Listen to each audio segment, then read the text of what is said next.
Understanding anterior pelvic tilt. What's up, everyone? Coach Tony from Bonvex Strength, and today I'm going to talk about what anterior pelvic tilt is, what it isn't, and the role that it plays in strength training, specifically the squat and the deadlift. Now, a lot of people talk about anterior pelvic tilt, which is the orientation of your pelvis this way. So the front of my pelvis is pointed down and is lower than the back of my pelvis. And a lot of people talk about anterior pelvic tilt like it's a condition, like I have anterior pelvic tilt. And that's just not accurate, because anterior pelvic tilt is a position and it's a movement. It's not a condition that you have. It's not like, oh, like I broke my arm or I have an SI joint sprain in my back.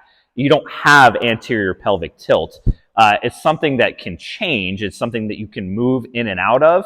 It just so happens that a lot of people move while in a position of anterior pelvic tilt when it's not helpful, specifically during the squat. And findings show that most people at rest have a normal degree of anterior pelvic tilt. There's natural curvature to the lower back, the lumbar spine, that is also associated with some degree of anterior pelvic tilt. When you are in excessive anterior pelvic tilt, and the pelvis is tilted more this way than what's useful, the big problem with that is it reduces our number of movement options, specifically at the hip. And when our pelvis is very much anteriorly rotated like that, what it does is it makes it harder for us to internally rotate our hip, our femur, which is something that has to happen in order for us to squat deep. When we squat, there are kind of like three phases of the squat in terms of hip rotation. So when we first start to do our squat, when we first start to bend at the knees, we need to externally rotate our hip, which looks like this. So rotating out to the side like so. Then in order for us to break parallel, our hips then have to internally rotate. And that tends to be the big problem. Now, when we go all the way down even deeper into a squat, when we hit the very bottom part of a squat, our hips have to externally rotate again. So we're externally rotating, internally rotating, and then externally rotating again as we get nice and deep into the squat. If we start our squat in a lot of anterior pelvic tilt, so we roll our hips forward, we arch our lower back, and we displace our weight forward, it's going to be really, really hard for me to break parallel, because as I start to get down deeper here, I don't have space in my hip to internally rotate. I'm sure many of you have done squats before where you feel a pinching feeling or just a tightening feeling or just some sort of unpleasant sensation in the front of your hip. That generally comes from starting your squat in too much anterior tilt. So the good news is you're not stuck there. Nobody is stuck there. There are ways that you can get out of it in order to squat more effectively.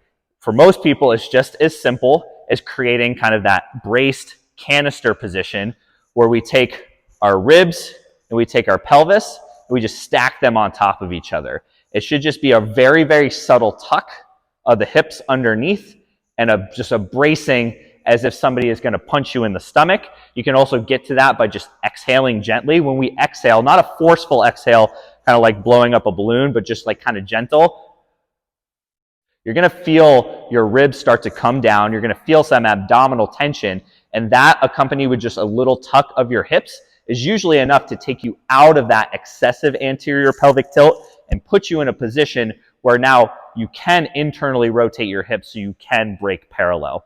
Now, this is really hard to do while back squatting, and the reason for that is because as soon as the weight gets on your back, any sort of weight on your back, whether it's a straight bar, whether it's a SSB, whatever, when the weight is on your back, there needs to be some sort of shift forward in order to counterbalance that weight on my back. So when my weight is shifted forward, a pretty good strategy for me to not fall on my face is to put my pelvis into anterior tilt. This helps me balance and prevents me from falling on my face.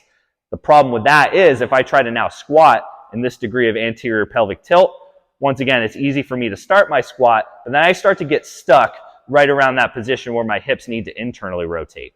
So a better strategy here would be to kind of find my weight a little further back on my feet, tuck my hips slightly, brace, and then squat from here. And a lot of people have a lot more success keeping that balance and keeping that brace if they also squat by pushing their hips back a little bit more as they squat versus staying in that braced position and then trying to break at the knees and squat straight down. For most people, that leads them to then just going into anterior tilt again, which is going to lead us back to all the same problems. So find our way backwards, tuck our hips slightly, brace our abs, use that breath, that inhale to solidify our core position. And then as I break for the floor, let my hips continue to drift back, which is going to make it a lot easier for me to keep the pelvis position that I want.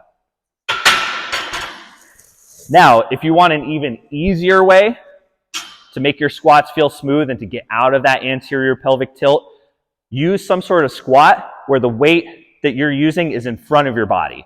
Goblet squat, Zercher squat, front squat. These are all really, really simple ways to kind of reflexively get out of anterior pelvic tilt. So if I take a kettlebell here and I hold it in a goblet position, just naturally I'm not going to default into that big lower back arch and tipping my pelvis forward. Because the weight's in front of me, now I can shift my weight back a little bit. It acts as a counterbalance, and that shifting my weight backwards kind of reflexively tucks my hips under. So now I have a good canister position without even really thinking about it. I'm not going to goblet squat. I've never seen anybody try to goblet squat like this. It just doesn't make a lot of sense. So I find that ab tension very easily. My hips are tucked. It's very easy for me to squat up and down, nice and deep, getting the right position of my pelvis and the rotation at my hips that I need during each part of the process. Now, the squat, we kind of put it in context like we don't want a lot of anterior tilt because it makes it so our hips can't rotate the way that we want. It's hard to achieve depth.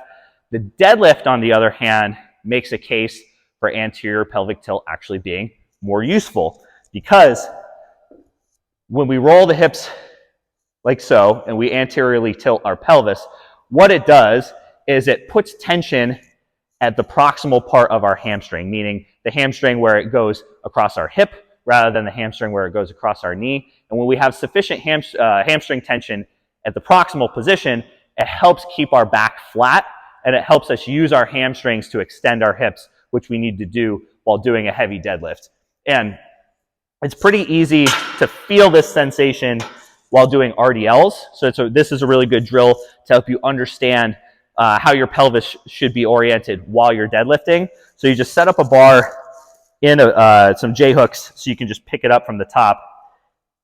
And then you walk it out, you find your stance, and then first movement here, if you just roll your hips forward into a little bit of anterior tilt, you should start to feel the top of your hamstrings and your glutes. This is going to be a very, very strong position to deadlift in because it's going to counteract that pull of gravity from the heavy bar, which is going to pull us into this position. And we know this probably isn't the best position to deadlift from.